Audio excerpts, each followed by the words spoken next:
Meus irmãos, eu quero cumprimentá-los com a paz do Senhor, amém? Deus lhes abençoe, você pode se assentar. Que alegria podermos estar juntos nesta noite e ter o privilégio de mais uma vez servir a Escola Bíblica de Jovens da UMADSE, poder agradecer a Deus pela vida desta igreja, louvar ao Senhor pela vida do pastor desta igreja, o pastor Wagner Gabi, também estender meu carinho e gratidão pela vida do pastor Gilmar de Andrade, na pessoa dele, estender também esta gratidão a toda a diretoria da igreja em Curitiba. Está aqui com amigos queridos, pastor Rogério Marchiori e o pastor Jader, que também servem a liderança da UMADSE, rever o irmão do coração, pastor Natanael, e juntos podermos estar celebrando a Deus em um tempo tão especial como esse. Desejando que Deus continue a falar ao nosso coração e que a mensagem que vai ser compartilhada esta noite possa também te ser muito útil, edificar a sua vida e abençoar você e toda a sua família. Quantos estão com o seu coração aberto para continuarmos a ouvir a voz do Senhor? Diga amém. Abra sua Bíblia comigo em um texto que está no Evangelho de Jesus Cristo, segundo escreveu Mateus, capítulo 14. Evangelho de Jesus, escrito por Mateus, capítulo 25, melhor dizendo, versículo 14.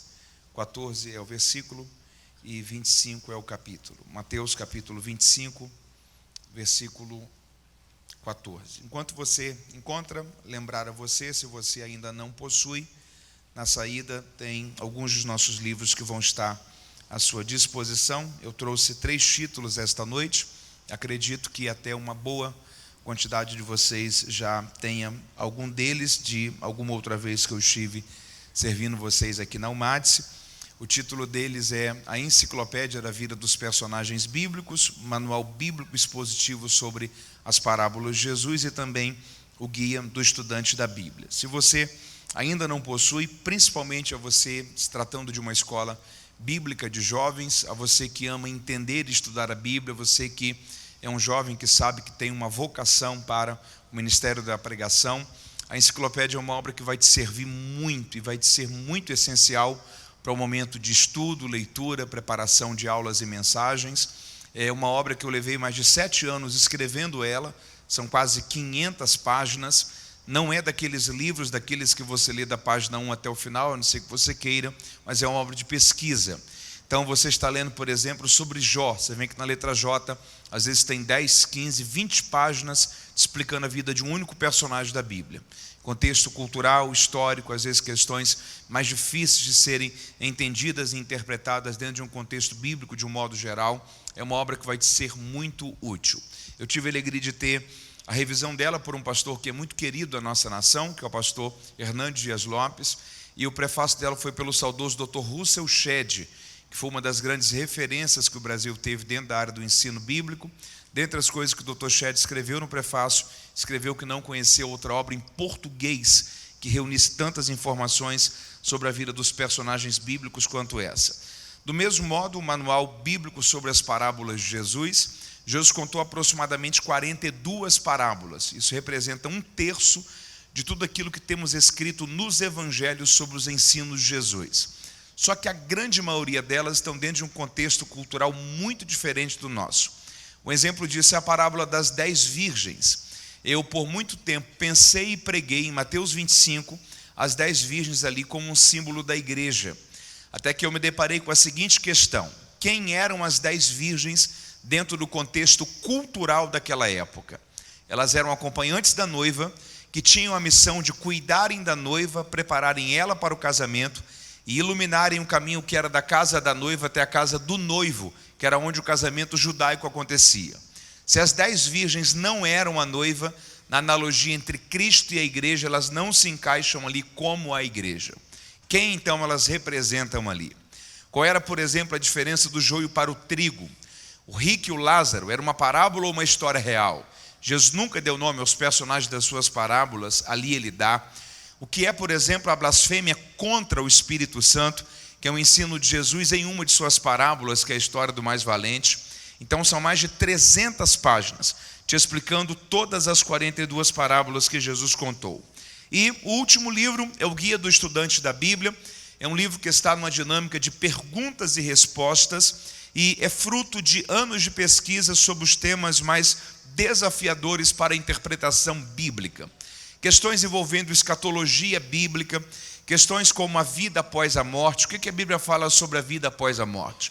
Os mortos possuem memória ou não? Nós reconheceremos ou não as pessoas no céu?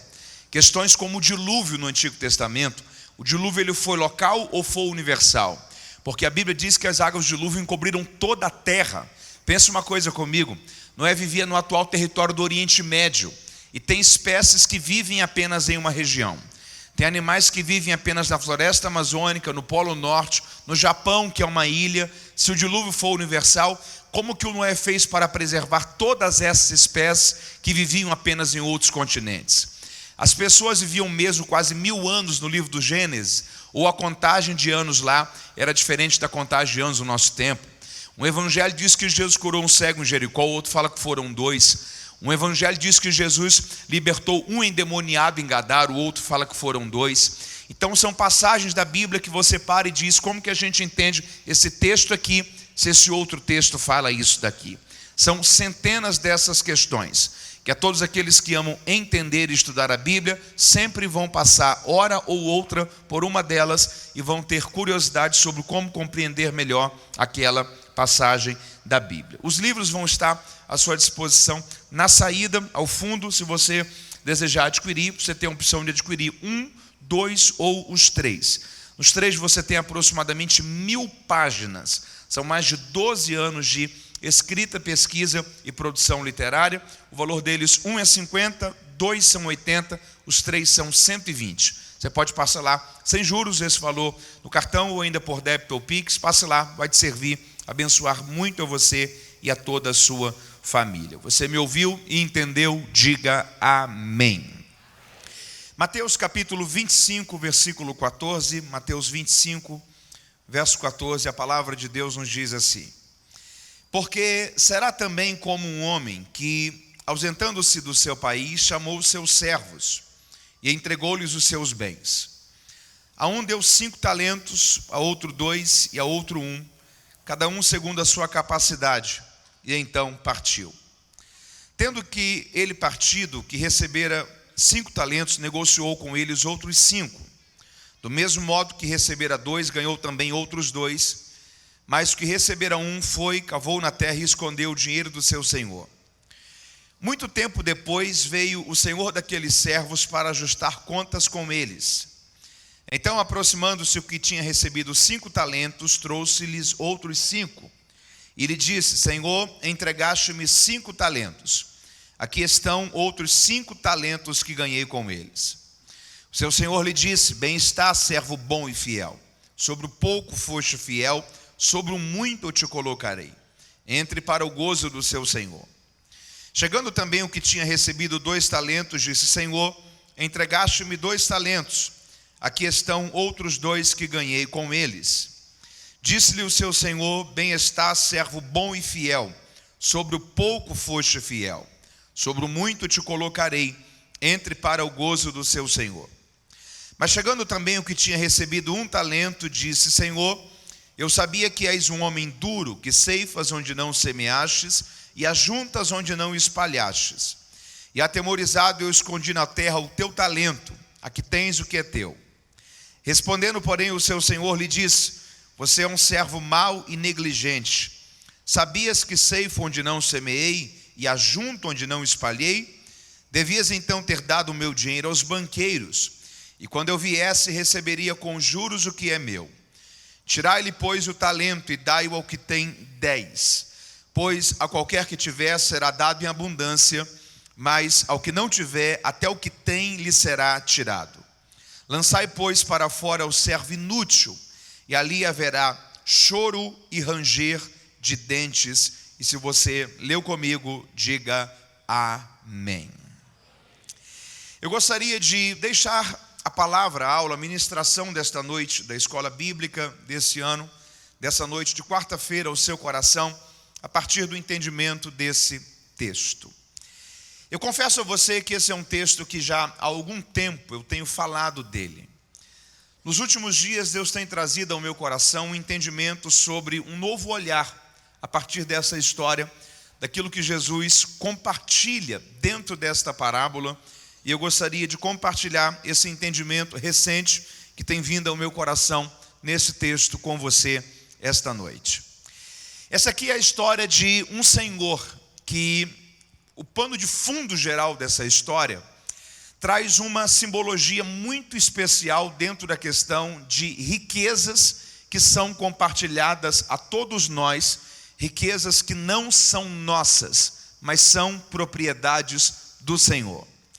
A história contada por Jesus aqui é de um homem que ele chama de Senhor nesta parábola. E é um homem riquíssimo. O patrimônio dele está avaliado dentro do texto aqui em 8 talentos. Para você ter uma noção do quanto que isso representava, um talento era uma das maiores cifras monetárias dos tempos de Jesus. Era o salário de aproximadamente 20 anos de trabalho braçal. Então imagina que você trabalhar 20 anos e durante 20 anos não receber sequer um centavo de salário, e após esses 20 anos você receber todo o seu salário de todo esse tempo de uma única vez, e toda essa quantia financeira ser a importância financeira de um talento. Isso era uma quantia financeira muito significativa. O patrimônio que esse homem tinha estava avaliado em 8 talentos. Ou seja, se uma pessoa conseguisse viver e trabalhar 160 anos de forma ininterrupta, sem gastar um centavo sequer, em todos esses 160 anos, iria conseguir ter o patrimônio que esse homem havia conseguido acumular durante a sua vida. Isso era uma quantia financeira muito grande. Só que ele vai fazer uma viagem, e a Bíblia diz que ele vai chamar 3 dos seus servos, para que esses servos fossem responsáveis pela manutenção e pelo cuidado dos talentos do seu senhor. A um primeiro servo, a Bíblia diz que o Senhor confiou 5 talentos. A um segundo servo, o Senhor confiou 2 talentos. E ao terceiro servo, a Bíblia diz que o Senhor confiou 1 talento. E o Senhor seguiu viagem e deixou os seus talentos sob a responsabilidade dos seus servos. Algum tempo depois, o Senhor retornou. E agora é o momento da prestação de contas. O primeiro servo, que tinha recebido 5 talentos, a Bíblia diz que nesse tempo que o Senhor havia lhe confiado esses talentos, ele simplesmente desenvolveu, trabalhou, multiplicou essa quantia financeira. Ele aplicou, rentabilizou. O verbo que a Bíblia usa aqui é granjear. Então ele fez esse capital financeiro produzir mais recursos. De modo que quando o Senhor voltou, ele havia duplicado o patrimônio que havia lhe sido confiado. E agora ele tinha 10 talentos. E ele chega diante do seu Senhor e ele diz: o Senhor me confiou 5 talentos. E aqui estão outros 5 talentos que eu ganhei com eles. E ele entrega ao Senhor esses 10 talentos. O Senhor olha para ele e diz: você foi um servo bom e fiel. E porque você foi fiel sobre o pouco, sobre o muito também eu te colocarei. Entre para o gozo do seu Senhor. Isso fala sobre a eternidade com Deus. Chega o segundo servo e do mesmo modo que o primeiro servo tinha rentabilizado 2 vezes mais o que fora lhe confiado, o segundo servo, que recebera 2 talentos, também traz agora 4 talentos. Havia granjeado mais 2. O Senhor olha para ele e diz: você também foi um servo bom e fiel. E porque você foi fiel sobre o pouco, sobre o muito também eu te colocarei. Entre também para o gozo do seu Senhor.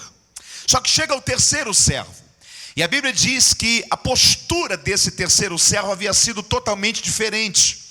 Porque quando ele recebeu esse talento, ele correu, abriu um buraco e enterrou o talento do seu senhor.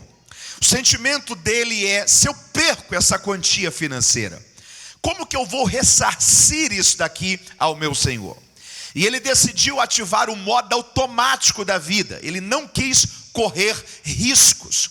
E ele simplesmente enterrou o talento do seu senhor, com a seguinte narrativa já construída: quando ele voltar, eu devolvo a ele, digo a ele: receba de volta o que é seu, não lhe devo mais nada, lhe devolvi o talento que o Senhor me confiou.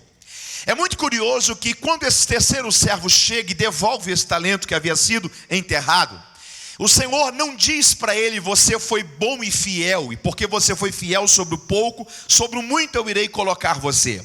Mas o Senhor diz a ele o seguinte: você foi um servo mau e negligente, e por causa disso a sua recompensa não será o gozo do seu Senhor, o lugar de alegria do seu Senhor, mas será um lugar de choro e de ranger de dentes. E isso fala sobre a eternidade sem Deus.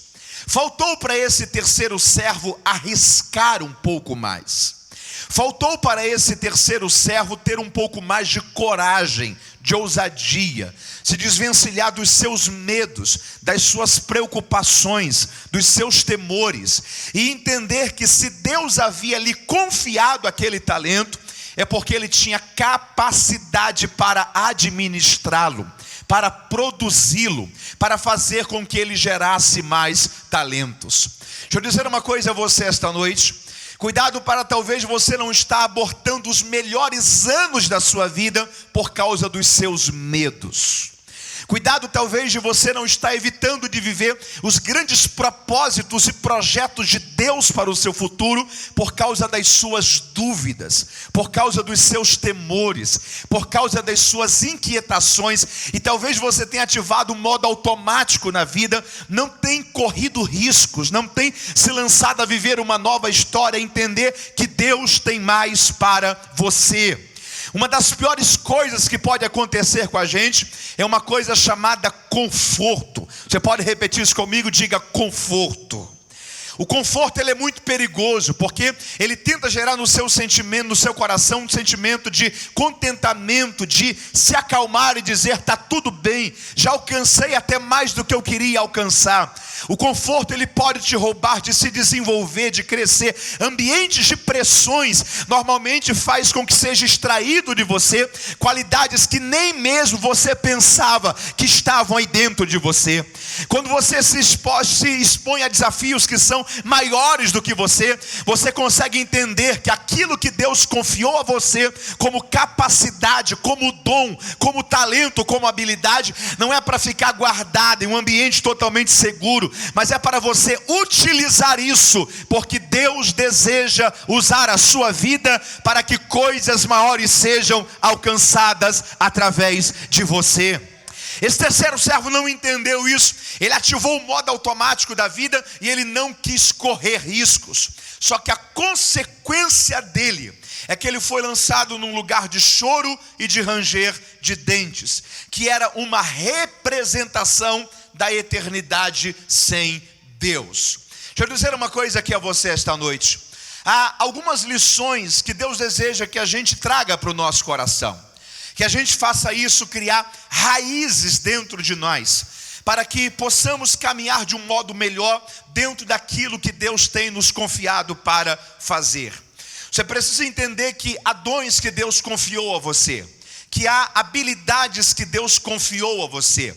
Um dos primeiros entendimentos que essa parábola gera como convicção dentro do nosso coração é que 3 servos foram escolhidos. Quantos servos? 3. A um primeiro servo foi confiado quantos talentos? 5. A um segundo, 2. E a um terceiro, 1. Só que não há nenhum servo que não tenha recebido pelo menos um talento. Deixa eu dizer uma coisa a você esta noite. Você precisa entender que há um talento que Deus confiou a você. Talvez você pode até não ter muitos talentos, mas pelo menos um talento você tem. Talvez você não sabe fazer muitas coisas, mas existe alguma habilidade que Deus gerou dentro de você, que Deus espera que você utilize isso para o crescimento da obra de Deus. Existem dons que Deus confiou na sua vida, talentos que Deus depositou em você. Não há ninguém que não tenha recebido pelo menos um talento. Todos nós aqui esta noite temos pelo menos uma dádiva de Deus, uma habilidade que Deus deu. Talvez as circunstâncias, quem sabe os complexos da vida, ou quem sabe até o diabo tem tentado lançar contra o seu coração, o sentimento que você não tem utilidade, que você não tem o que fazer, que não há algo precioso que Deus confiou a você. Deus está dizendo a você em mais esta noite da RBJ, que há uma riqueza que Ele depositou em sua vida, que há um plano dEle para a sua história, que existem dons, habilidades e talentos que Ele confiou em você, e você precisa utilizar isso, e o nome do Senhor será glorificado através disso na sua vida. Você pode dar glórias a Deus por isso essa noite? Sabe qual é a grande questão? Às vezes nós ainda não descobrimos o nosso talento. Você pode repetir isso comigo? Diga: talvez eu ainda não descobri o meu talento. Tem um pensamento que eu acho ele muito sugestivo dentro disso, que é o seguinte: se você for julgar a importância de um peixe pela capacidade dele de voar, você vai dizer que ele é um fracasso. Se você for julgar a importância de um pássaro pela capacidade dele de nadar, você vai dizer que ele é um fracasso. Você precisa encontrar qual é o ambiente que Deus configurou você.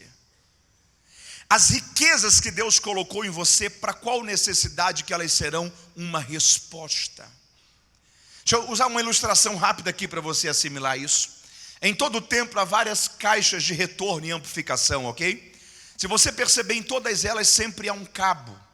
Imagina que um cabo desse tem, por exemplo, 3 metros. Se você quiser amarrar, por exemplo, 2 objetos usando um cabo de 3 metros, você consegue? Consegue. Se você precisar puxar um objeto amarrando com um cabo desse, você consegue? Consegue. Mas utilizando ele assim, você terá dele toda a utilidade e o potencial que ele carrega? Não. Você só conseguirá utilizar todo o potencial e utilidade que ele carrega se você conectá-lo a uma caixa de som e a uma mesa de som.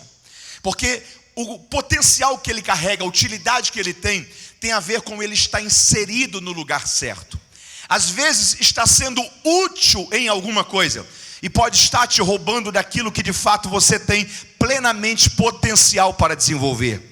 Às vezes está fazendo alguma coisa, pode estar gerando no seu coração o sentimento de que eu estou sendo útil, mas não estou fazendo tudo aquilo que eu tenho como potencial, como utilidade. Aquilo que Deus me confiou, os dons, as ideias, os sonhos, os projetos, é para ser muito mais além, é para ser muito mais amplo, é para produzir muito mais. Só que às vezes está fazendo alguma coisa útil e pode estar roubando alguém de estar fazendo aquilo que ela ou ele nasceu para fazer. Porque a hora que você encontra o propósito de Deus para a sua vida, que você encontra aonde você se encaixa, o que Deus configurou em você, onde que isso será útil, você vai entender plenamente a riqueza daquilo que Deus depositou sobre a sua vida. O pastor Bill Johnson, ele tem uma frase muito curiosa que diz o seguinte: o dia que você descobrir quem você é, você nunca mais vai querer ser outra pessoa. O dia que você descobrir a riqueza que você carrega, você vai entender como que os planos de Deus estão atrelados à sua vida para que você sirva nisso. Deus vai te ajudar a descobrir e entender qual é o talento que há dentro de você, e ele será plenamente útil para a glória de Deus. Você pode louvar ao Senhor por isso? Segunda coisa que eu gostaria de compartilhar a você dentro desse entendimento. Pense uma coisa comigo. O primeiro servo, ele trouxe talento, sim ou não? Sim, ele trouxe resultados. Ele precisou fazer um discurso? Não. O segundo servo trouxe resultados, sim ou não? Sim, precisou fazer um discurso? Não. O terceiro servo trouxe resultados? Não. Fez um discurso? O único servo que precisou fazer um discurso foi aquele que não produziu resultados. Sabe o que Jesus está ensinando para a gente aqui? Normalmente no reino de Deus, quem é muito bom de dar desculpas é péssimo de produzir resultados. Normalmente quem é muito bom de construir justificativas é péssimo de viver mudanças. Gente que normalmente sempre tem outro culpado pelo erro dele. Isso começou com Adão. Deus visita Adão no Éden no dia que ele havia quebrado o mandamento do Senhor sobre o que ele poderia ou não comer dentre os frutos do jardim. E Deus olha para ele e fala assim: onde é que você está? Ele fala assim: Senhor, eu estava nu, tive vergonha. Mas como assim? Quem disse para você que você estava nu? Ele diz: Senhor, a mulher que o Senhor me deu me fez comer do fruto. Primeira coisa, se o Senhor não tivesse me dado Eva, eu não teria comido do fruto. Segundo lugar, se Eva não tivesse me dado do fruto, eu não teria também comido dele. Ele coloca a culpa em Deus, ele coloca a culpa em Eva, mas ele não olha para Deus e diz: Senhor, me perdoe por eu ter quebrado o seu mandamento. Guarde uma coisa com você: normalmente quem é muito bom de transferir culpas é péssimo de reconhecer os seus próprios erros.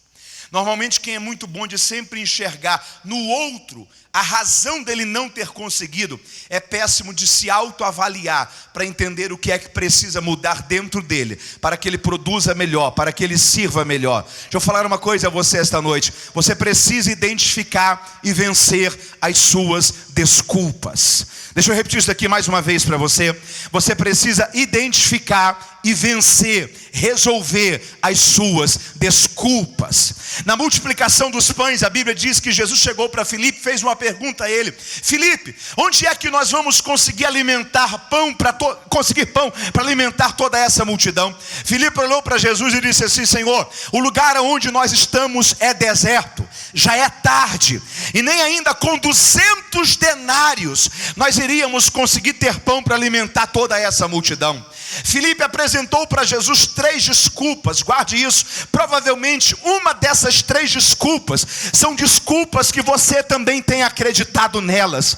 Primeira desculpa que Filipe apresenta: Senhor, o lugar é deserto, o lugar não serve. Segundo lugar, já é tarde, nós estamos tendo um problema com o tempo. Terceiro lugar, nem com 200 denários a gente conseguia. Quase sempre a gente coloca a desculpa no lugar: o lugar não serve. Se eu tivesse num local melhor, se eu tivesse em uma circunstância melhor, se o bairro que eu morasse fosse melhor, se o lugar onde estou trabalhando fosse melhor. A gente sempre coloca a culpa no lugar. Segundo lugar, a gente sempre coloca a culpa no tempo. Ah, como eu queria ser mais novo. Ah, como eu queria ter entendido isso antes. Ah, se o tempo não fosse tão difícil como está sendo agora. Terceiro lugar, a gente coloca a desculpa sempre na presença ou ausência de dinheiro. Ah, se eu tivesse mais dinheiro. Ah, se alguém patrocinasse. Ah, se alguém investisse. Ah, se alguém acreditasse junto. Você tem que vencer a desculpa do lugar. Você tem que vencer a desculpa do tempo. Você tem que vencer a desculpa do dinheiro. Se você se levantar com coragem, Deus vai usar a sua vida. Deus vai usar a sua vida. Deus vai usar a sua vida. E você vai produzir para a glória de Deus. Você pode louvar ao Senhor Deus por isso. Diga comigo: Senhor, ajuda-me a vencer minhas desculpas. Quem é muito bom de dar desculpas é péssimo de produzir resultados. Terceiro lugar,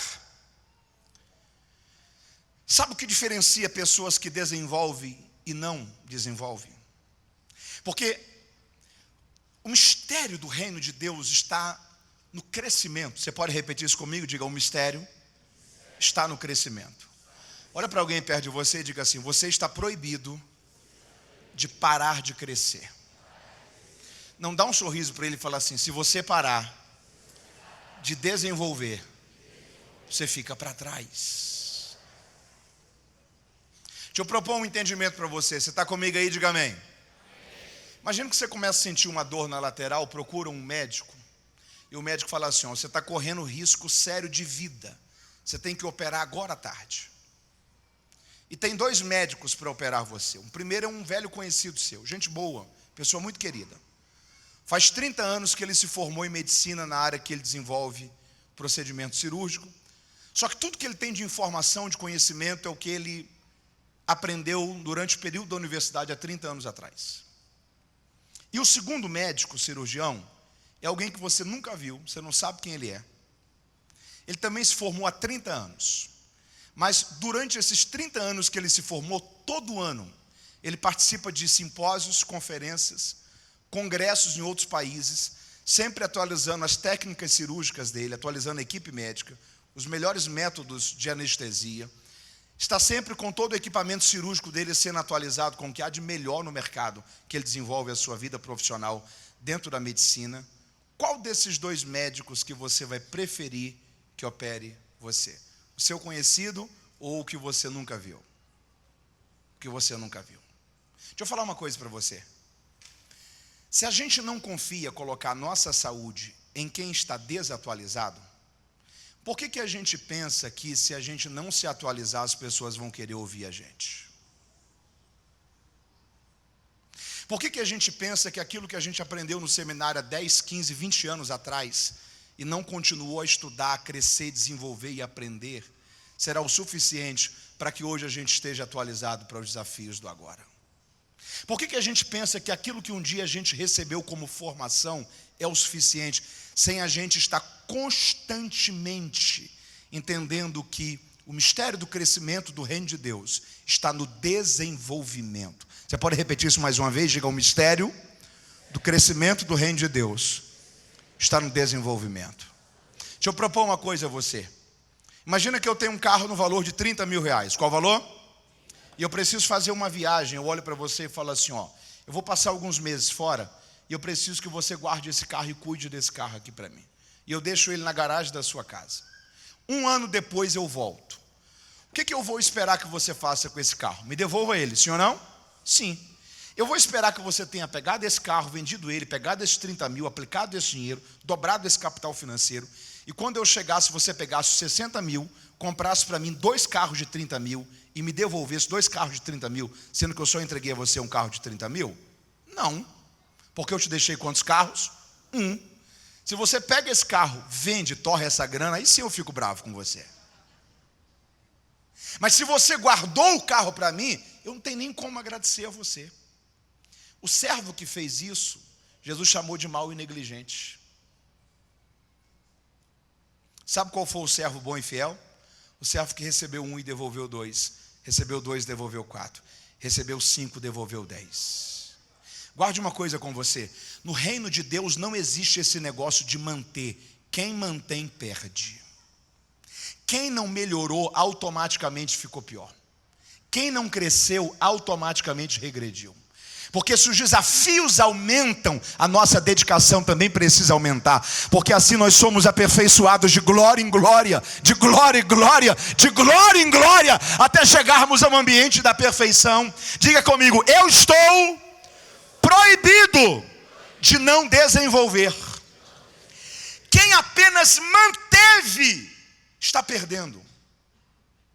Quem ativa o modo de manutenção de tá bom que eu já fiz, tá bom que eu já conquistei, tá bom que eu já alcancei, automaticamente será reprovado pelo Senhor. E o que ouvirá do Senhor é: você foi mau e negligente. Sabe por quê? Porque o servo que recebeu 10 talentos, ele pode ter devolvido, recebeu 5 talentos e devolveu 10, ele pode ter devolvido 10, mas ele não produziu 10. Qual foi o saldo dele? 5.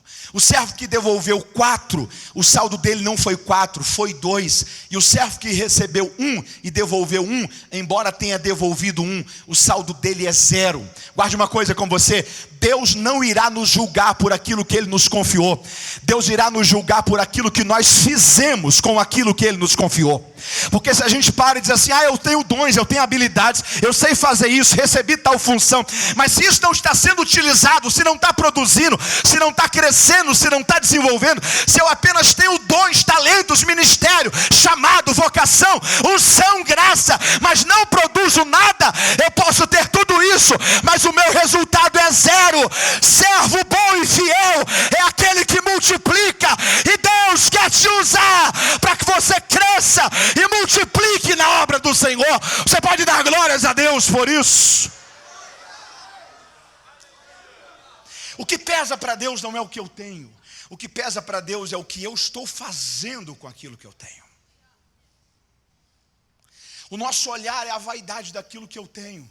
O olhar de Deus é: o que você está produzindo com o que eu confiei a você?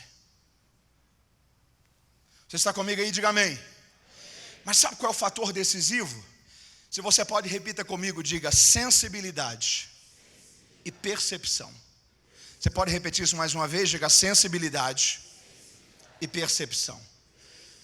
O Senhor olhou para o servo que ele entregou 5 talentos e disse: volto em 2 anos, quero receber 10 talentos. O Senhor falou isso? Não. O Senhor só confiou. Só? O Senhor mandou o servo de 2 talentos devolver 4? Não, o Senhor só confiou. Sabe o que fez o primeiro e o segundo servo produzir e o terceiro servo enterrar? Sensibilidade, percepção. Deixa eu falar uma coisa para você. Quem acha extraordinária aqui a história de Davi? Levante sua mão. A história de Neemias, levante sua mão. A história de Isaías. Quem acha extraordinária aqui a história de Elias? Faz assim. Eu acabei de te citar 4 homens que fizeram coisas extraordinárias, que Deus não os mandou fazer. Eles apenas perceberam uma necessidade. Deus não mandou Davi enfrentar Golias. Ele apenas percebeu uma necessidade. Deus não mandou Neemias ir reconstruir os muros de Jerusalém. Ele não recebeu nenhuma profecia, não ouviu nenhuma voz, não teve nenhum sonho, não viu nenhuma visão, não apareceu nenhum anjo para ele. Ele apenas ouviu uma notícia e percebeu uma necessidade. A gente tem na Bíblia o chamado de Jeremias no capítulo 1. Aquilo que a gente chama do chamado de Isaías no capítulo 6 é uma visão que ele tem, que ele vê glória, fumaça, adoração, ele vê o Senhor, ele vê anjos, ele ouve uma voz, provavelmente a Trindade conversando entre si, dizendo: a quem enviarei? Quem há de ir por nós? Você não tem Deus dizendo: Isaías, será que você pode ir? Não, ele apenas percebeu uma necessidade, e quando ele percebeu, ele disse: eis-me aqui, Senhor, envia-me a mim. Você não tem Deus dizendo: Elias, será que você pode ir falar contra Acabe e Jezabel? Não, ele apenas percebeu uma necessidade. Ele viu todo Israel adorando a Baal, dizendo que era Baal que mandava a chuva, dizendo que Baal era o Deus da produtividade. E ele chega diante do rei, e a prova que ele não tinha uma palavra de Deus para aquilo, é que ele disse: rei, é segundo a minha própria palavra. O que ele estava dizendo era: eu não tenho uma palavra de Deus para fazer isso, mas eu não poderia ver as coisas do jeito que estão e cruzar os braços, fazendo de conta que não é comigo. Já que vocês dizem que é Baal que manda chuva, eu estou mostrando para vocês que a palavra de um homem de Deus só tem mais poder e autoridade do que a palavra de Baal. Eu estou dizendo que não vai chover, e Deus fechou os céus e não desceu chuva. Tem horas que a comunicação de Deus não será por meio da voz, será por meio da coragem. Tem horas que Deus não vai te mandar fazer, Ele vai te dar coragem para fazer. Ele não vai te mandar fazer, Ele vai te mostrar o que precisa ser feito, vai te dar a ideia de como que se faz, vai te trazer recursos para você fazer, vai te conectar a pessoas que vão possibilitar fazer. Se você tiver sensibilidade e percepção de entender uma necessidade, Deus vai usar a sua vida, Deus vai usar a sua vida, Deus vai usar a sua vida. Você pode dar glórias a Deus por isso? Levante uma de suas mãos e diga assim: Senhor, me ajude a ser um pouco mais sensível. Deus, Ele é especialista em trazer grandes presentes em embalagens discretas. Deus, Ele é especialista em guardar grandes caminhos em portas pequenas. Deus é especialista em trabalhar por situações improváveis. Se você for sensível, se você for, você vai conseguir entender o propósito. Quando aquele homem recebeu os 5 talentos, provavelmente o sentimento dele é: o Senhor poderia ter confiado isso daqui a outra pessoa. Por que ele confiou a mim? Será que é porque ele me achou gente boa melhor do que outra pessoa? Nada. Você já parou para pensar que tem talentos que você tem, que outras pessoas dariam tudo para saber fazer o que você faz? Tem habilidades que Deus te deu, tem dons, tem capacidade, tem resoluções que Deus colocou na sua mente, que há pessoas que vivem uma vida angustiosa por não conseguirem resolver do mesmo modo, que não conseguirem desenvolver da mesma forma, que não conseguiram ter a mesma habilidade que você tem. Deixa eu falar uma coisa para você. Você acha que Deus confiou dons e talentos a você apenas porque Ele achou você gente boa? Mateus, o que eu preciso entender? Se Deus te confiou talentos, isso não foi por um acaso. Você precisa ser sensível a isso e começar a usar esses talentos que Deus confiou a você. passa por sensibilidade e passa por percepção. Quarto lugar, você está comigo aí? Diga amém. Diga comigo, o tempo foi o mesmo. Repita mais uma vez, o tempo foi o mesmo. Olha que coisa curiosa. O mesmo tempo que um servo recebeu 5 talentos e devolveu 10, é o mesmo tempo que um servo recebeu 1 talento, enterrou e não produziu nada. Rob Thompson tem uma frase que se encaixa com isso. Ele diz o seguinte: tanto a pessoas excelentes como a pessoas medíocres, para ambos Deus confiou 24 horas por dia. O que os diferenciam de medíocres e excelentes é justamente o que eles fizeram com essas 24 horas. Deixa eu repetir isso aqui mais uma vez para você. Tanto a pessoas excelentes como a pessoas medíocres, Deus confiou 24 horas por dia. O que os transformaram em excelentes e medíocres foi a gestão desse tempo. O tempo é o mesmo. O tempo é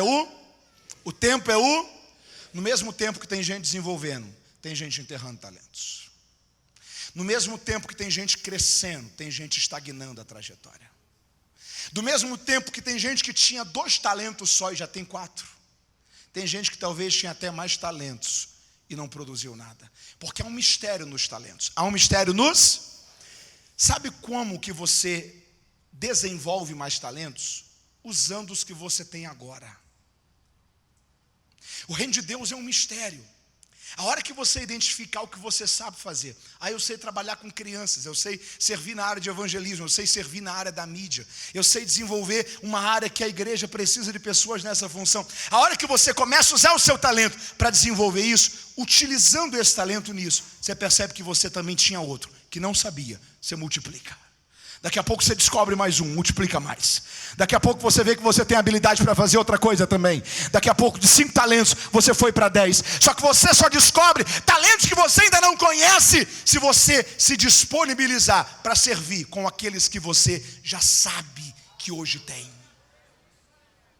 O problema é quando você diz: como eu queria ter outros talentos. Talvez você tem, só que você só produz se você utiliza aquilo que você sabe fazer agora. Alguém que está entendendo isso? Levante suas mãos aos céus. Deus quer te ajudar a começar a servir com aquilo que você sabe fazer hoje. Fazendo isso hoje, você vai desenvolver e vai descobrir mais riquezas de Deus que estão guardadas aí na sua vida. Você pode dar glórias a Deus por isso? Diga mais uma vez, o tempo é o mesmo. Eu já falei a você sobre não coloque desculpa no tempo. Não coloque desculpa no... Deixa eu dizer uma coisa a você, principalmente se tratando de um evento de jovens. Não pense que a próxima geração está perdida. Deixa eu repetir isso aqui mais uma vez a você. Não pense que a próxima geração está perdida. Quem aqui já ouviu alguém falar que a próxima geração está perdida? Faz assim? Já ouviu?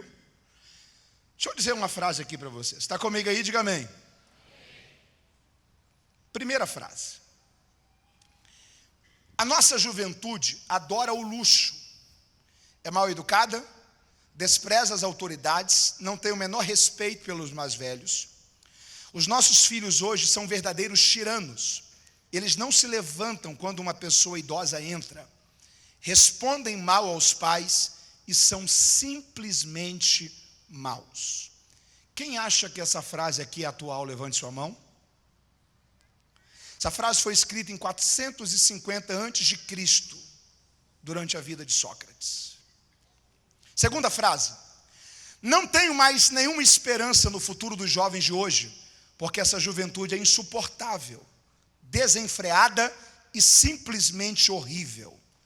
Essa frase é de um historiador chamado Hesíodo, em 720 a.C. Terceira frase. O nosso mundo atingiu o seu ponto mais crítico. Os filhos não ouvem mais os pais e isso é um caminho para o fim. Essa frase foi encontrada nos escritos de um sacerdote judaico no primeiro século da era cristã, há 2000 anos atrás. Quarta frase. Essa juventude está estragada até o fundo do coração. Os jovens são maus e preguiçosos, e eles nunca serão como a juventude de antigamente. A juventude de hoje não será capaz de manter o amanhã. Essa frase foi encontrada em um vaso de argila na Babilônia há 4.000 anos atrás, no ano 2000 a.C. Deixa eu dizer uma coisa para você. Não é o mundo que piora, é a gente que piora. O mundo sempre foi mau. O mundo sempre foi. A diferença é que quando você era mais novo, você era mais puro. Você tinha se decepcionado menos com as pessoas. Antigamente não se tinha acesso à internet, não sabia o que estava acontecendo em outro local. Hoje isso possibilita-se. Entra, por exemplo, um atirador numa escola no Texas. Está a mais de 10 mil quilômetros de distância. Cria um pânico em você. Você tem medo de levar o seu filho na escola naquele dia. Você ouve uma notícia que aconteceu na Malásia. Você tem a sensação que aquilo vai acontecer com você amanhã. Há uma síndrome do pânico. Há um terror coletivo que vai sendo construído. Hoje nós temos mais acesso a informações. Nós acumulamos mais medos. Nós caminhamos com mais traumas. Mas guarde uma coisa com você. Não é que a geração anterior era melhor. Ela já era ruim. É que você era melhor. É que quando os seus olhos são puros, você enxerga as pessoas na mesma pureza. Seus filhos hoje ou netos têm a pureza de um mundo.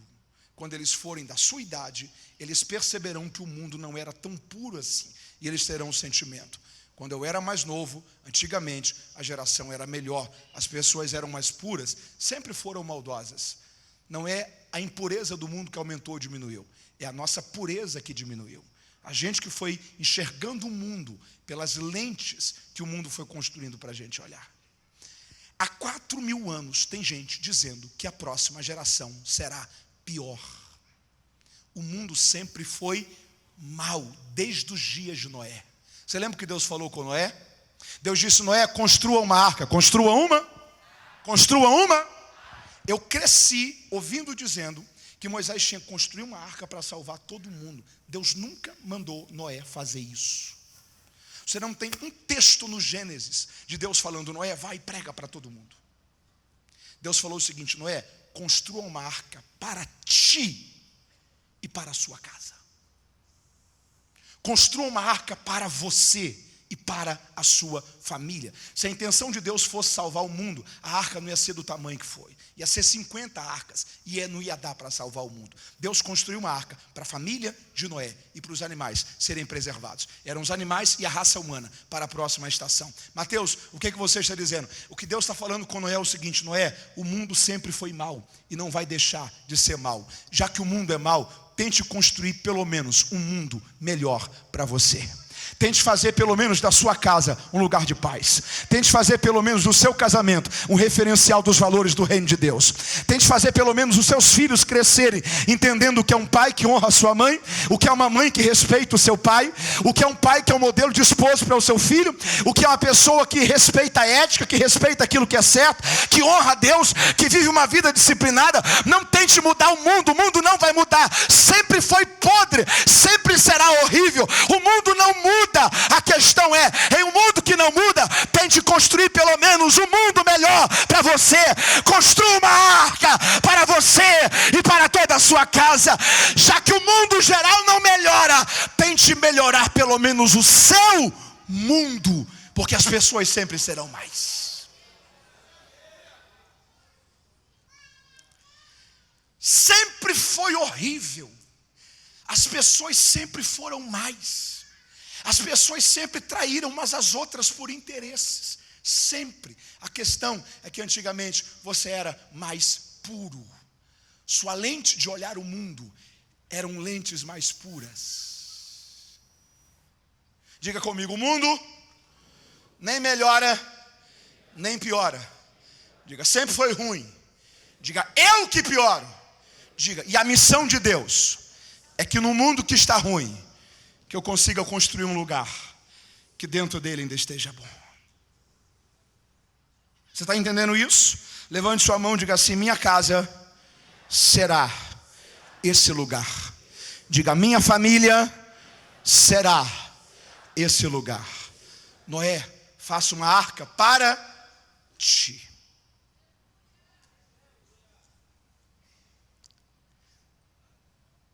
O tempo é o mesmo. E aí tem uma coisa, eu estou aqui no penúltimo ponto para já começar a concluir.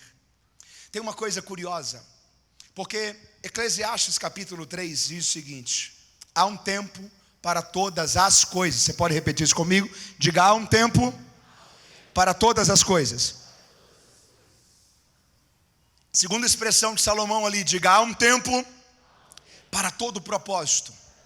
Guarde isso, a Bíblia nunca diz que é um tempo para tudo. A Bíblia diz que é um tempo para todo propósito. Para todo. A desordem da vida começa quando você tenta fazer tudo. Você não vai conseguir fazer tudo. Mas se você priorizar aquilo que é propósito, aquilo que é fundamental, aquilo que é necessário, vai dar tempo. Você está entendendo isso? Para tudo não tem tempo.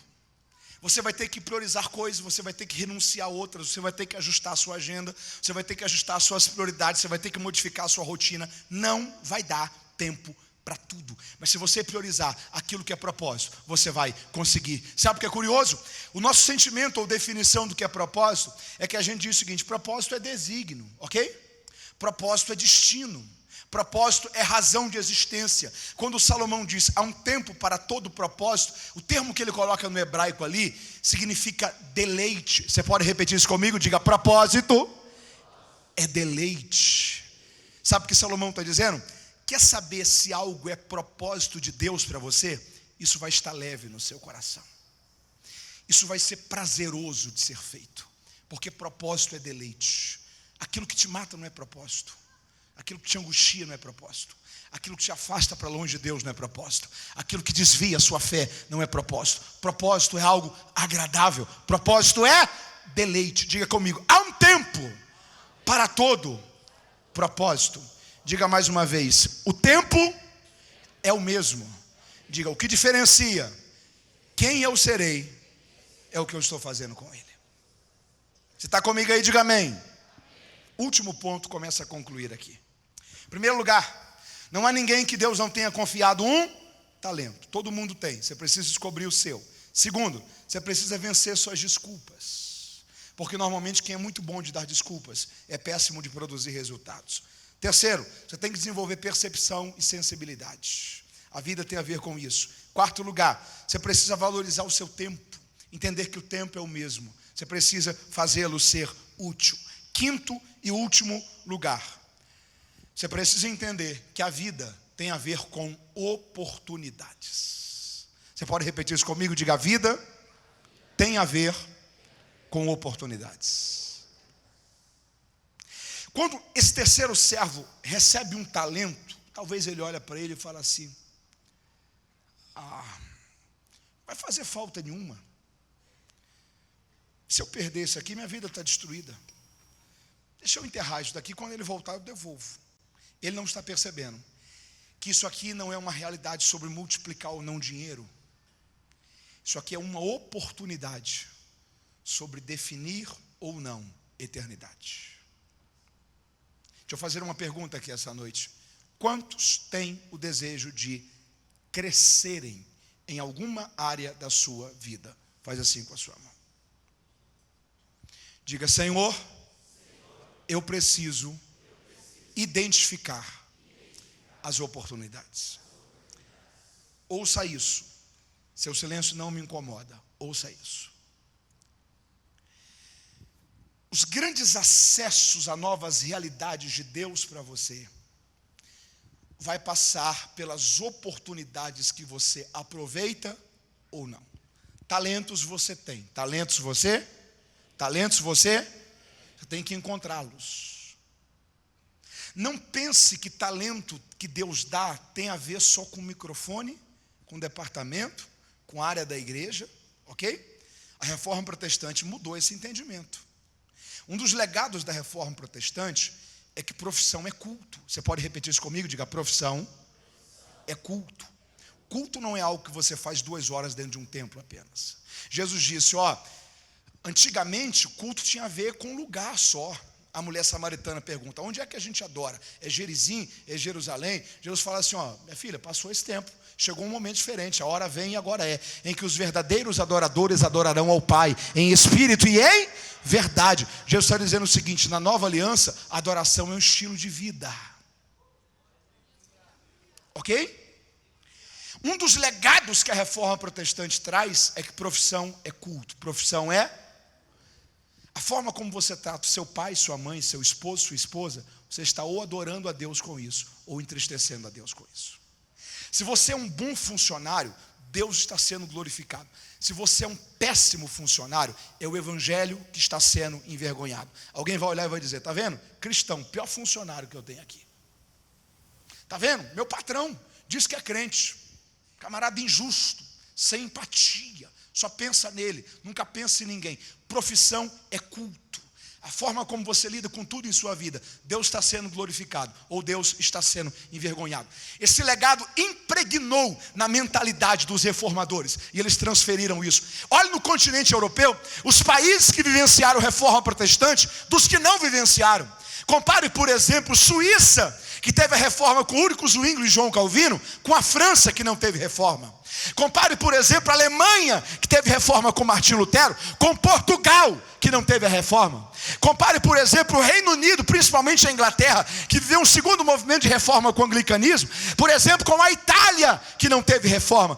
Todos os países que passaram pela reforma protestante, eles levaram excelência para a vida, em tudo que eles fazem, porque eles entenderam que culto não é aquilo que eu faço dentro do templo, culto é aquilo que eu faço na vida. Onde eu chegar, Deus está sendo ou glorificado ou envergonhado através de mim. Os suíços começaram a fazer chocolates, começaram a fazer os melhores chocolates do mundo. Começaram a construir bancos, começaram a edificar os melhores bancos do mundo. Começaram a fazer relógios, começaram a fazer os melhores relógios do mundo. Os alemães começaram a fazer carros, Mercedes, BMW, começaram a fazer os melhores carros do mundo. Os ingleses começaram a fazer educação, começaram a fazer as maiores universidades do mundo, Oxford, Cambridge, entre tantas outras, porque eles trouxeram isso para a vida. A minha profissão é uma forma de culto. Às vezes o talento que você tem é para ser o melhor médico que essa cidade vai ter. Às vezes o talento que você tem é para ser o melhor administrador público que esse estado vai ter. Às vezes o talento que você tem é para ser o melhor engenheiro, o melhor advogado que esse estado vai ter, porque onde você chegar, o reino de Deus precisa dominar aquele território. A sua profissão é também uma forma de culto. Você pode dar glórias a Deus por isso? Sabe o que te conecta? Percepção de oportunidades. Quem aqui tem desejo de crescer no ministério? Faz assim. Todo dia seu pastor, seja da congregação, seja presidente do campo, seja presidente da convenção, dependendo do patamar que você está, tem uma necessidade que ele precisa que alguém resolva. Se você entende, aproveita a oportunidade, se transforma em uma solução, você cresce. O seu patrão tem áreas lá na empresa que ele tem lacunas de gente que ele precisa que preencha e resolva. Se você enxerga a oportunidade e resolve, você cresce. Ok? Deixa eu provar isso biblicamente e encerrar a mensagem aqui. Quem foi o sucessor de Elias? Diga comigo, Eliseu. Quem? Quem? Sabia que Eliseu não foi o primeiro discípulo de Elias? Elias conheceu Eliseu em 1 Reis 19, Elias surge em 1 Reis 17, 2 capítulos antes. No capítulo 18, Elias está com os profetas de Baal, enfrenta e derrota eles. Quando termina de derrotar, ele está no pé do monte, e a Bíblia diz que ele chama o seu moço, chama o seu, e disse assim, suba lá em cima e me diga o que você viu. Ele subiu, nada. Segunda vez, nada. Terceira, quarta, quinta, sexta vez, nada. Na sétima vez, Elias ora por ele, fala assim, Senhor, abra os olhos desse moço, para que ele veja. Na sétima vez, ele desce e disse, eu vi uma nuvem, é do tamanho da mão de um homem, é pequena, mas depois de 3 anos e meio sem chover, é sinal de que Deus está perto a fazer voltar a chover novamente sobre todo Israel. Elias corre e vai para Samaria. Em Samaria, Jezabel quer matar Elias. Aí, 1 Reis capítulo 18 diz que Elias fugindo, a Bíblia diz assim, passando Elias por Berseba, deixou ali o seu moço. Deixou ali o seu, e ali ele ficou. Ele vai, chega em Horebe, Deus fala com ele por meio de uma brisa. Deus dá várias incumbências a ele. A última é: vá e unge Eliseu, filho de Safate, como profeta no seu lugar. A tradição judaica ensina que Elias conviveu 10 anos com Eliseu. Eliseu aprendeu 10 anos sobre liderança, sobre autoridade, sobre submissão, sobre serviço, sobre oportunidade, sobre sensibilidade, sobre dar o seu melhor, sobre produzir. Um dia, Elias olha para Eliseu e fala assim: ó, fique aqui porque eu preciso ir até Jericó. O Eliseu fala assim: não, eu vou com você. Quando eles chegam em Jericó, Elias fala assim: ó, fica aqui porque eu preciso ir até Betel. Eliseu disse: tão certo como vive o Senhor, eu não te deixarei, nem te desampararei. Eu vou com você. Quando ele chega em Betel, Elias diz: fica aqui porque eu preciso ir até o Jordão. Eu tenho a impressão que Eliseu disse: eu abandonar quem Deus colocou como autoridade e liderança sobre a minha vida? Não vou não. Se você for até o Jordão, eu vou com você. Quando eles chegam no Jordão, Elias pega a sua capa, bate sobre o Jordão. Do outro lado do Jordão, Elias olha para Eliseu e diz: você está sabendo que eu estou perto de ser tomado de ti? Ele disse: estou. Olha o que Elias falou: pede-me o que você quiser. Pede-me o que você? Pede-me o que você?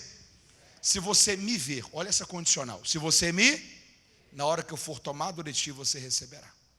Você lembra qual foi a cena de Elias sendo tomado?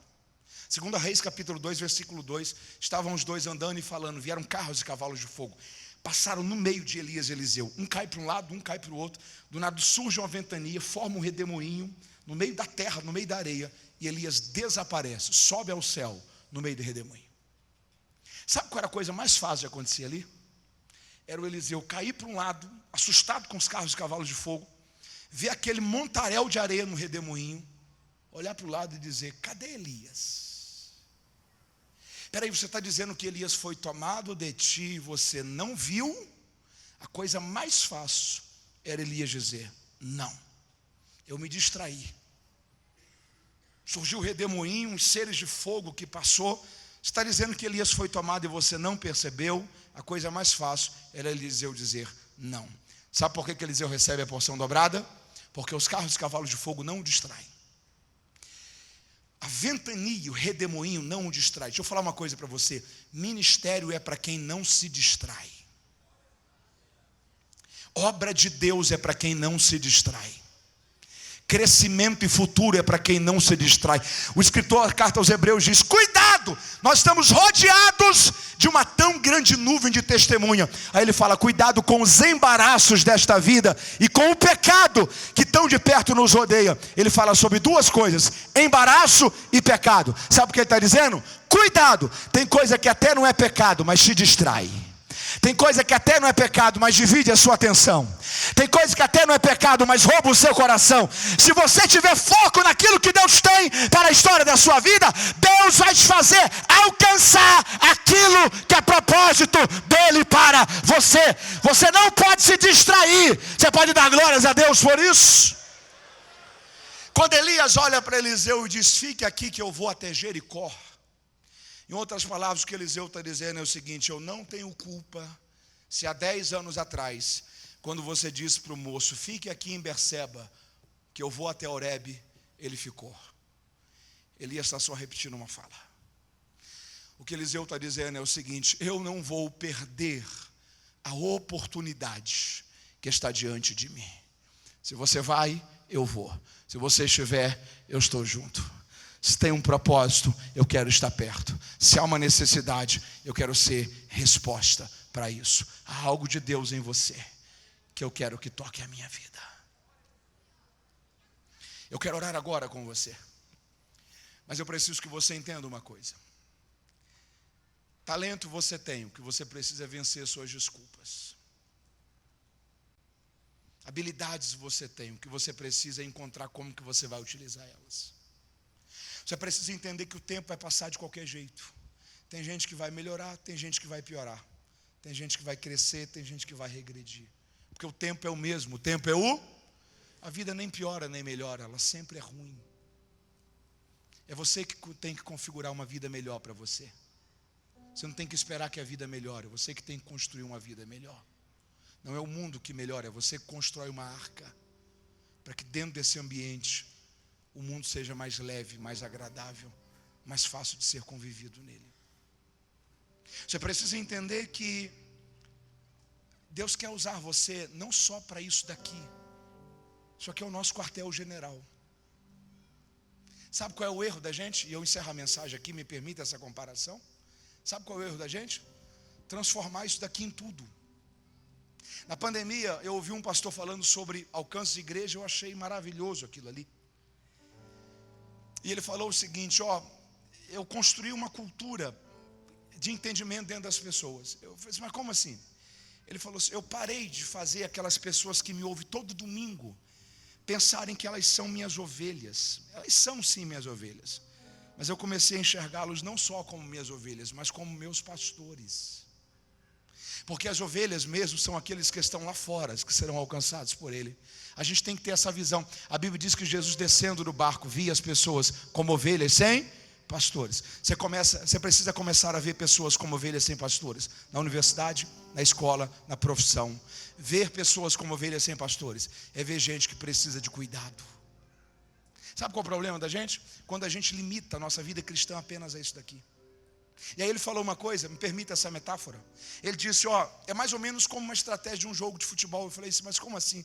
Ele falou assim, o que é o jogo de futebol? Eu falei, 45 minutos de campo, 15 minutos de vestiário, 45 minutos de campo. Ele falou assim, o erro da gente é quando a gente transforma a igreja, isso daqui, em 90 minutos de campo. Ele falou, isso daqui não é 90 minutos de campo. Isso aqui é 15 minutos de vestiário. Onde você vem para ser encorajado, para ter comunhão, para receber uma visão. Sabe onde é que você vence o jogo? Quando você sai daquela porta ali. Porque tem gente que você precisa enxergá-los como ovelhas sem pastores. Porque se eu enxergo você só como uma ovelha, você vai só comendo, só engordando espiritualmente, só alimentando, só ouvindo mensagem, só participando de congresso, só participando de EBJ, só decorando música, só colecionando quantos anos que você está na igreja. Se você não frutifica com os dons e os talentos que você tem, isso é um problema. Se você tem dons e talentos, mas o saldo de produção continua em zero, isso é um problema. Você precisa entender que quando você sai dessa porta, todo domingo, toda terça, ou na sua congregação, toda quarta ou toda quinta, você sai para vencer. Você sai para conectar pessoas a Cristo. Você sai para usar o talento que Deus te deu. Você sai para aproveitar as oportunidades que Deus vai te dar por onde você passar. Você está entendendo isso? Levante suas mãos e diga assim, Senhor, eu não quero ser da geração que vai enterrar talentos. Essa palavra é útil para você? Fica em pé comigo, se você pode, em nome de Jesus. Coloque sua mão no seu coração.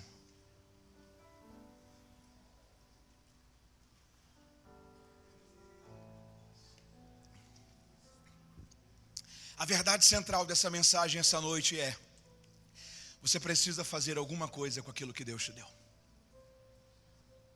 Você precisa servir em alguma área com os talentos que Deus te deu. Você precisa entender que os talentos que Deus te deu, tinha gente que queria ter. Tem gente que vive dias angustiosos porque queria saber fazer o que você faz, mas não sabe. Deus depositou esse talento em você, você vai enterrar isso. Você vai enterrar isso? Ou você vai dizer, não, eu vou multiplicar esse talento? A descoberta vai ser que enquanto você usa ele, você vai descobrir outros, mais outros.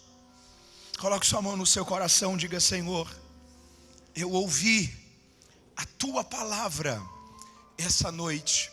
Diga, Senhor, eu não quero viver toda uma vida te servindo, para no final ouvir que eu fui mau e negligente, que eu não vou para o gozo do meu Senhor, mas eu vou para um lugar de choro e ranger de dentes. Diga, Deus, eu não quero gastar toda a minha vida te servindo, mas sem servir nas áreas que o Senhor me deu talentos para desenvolver.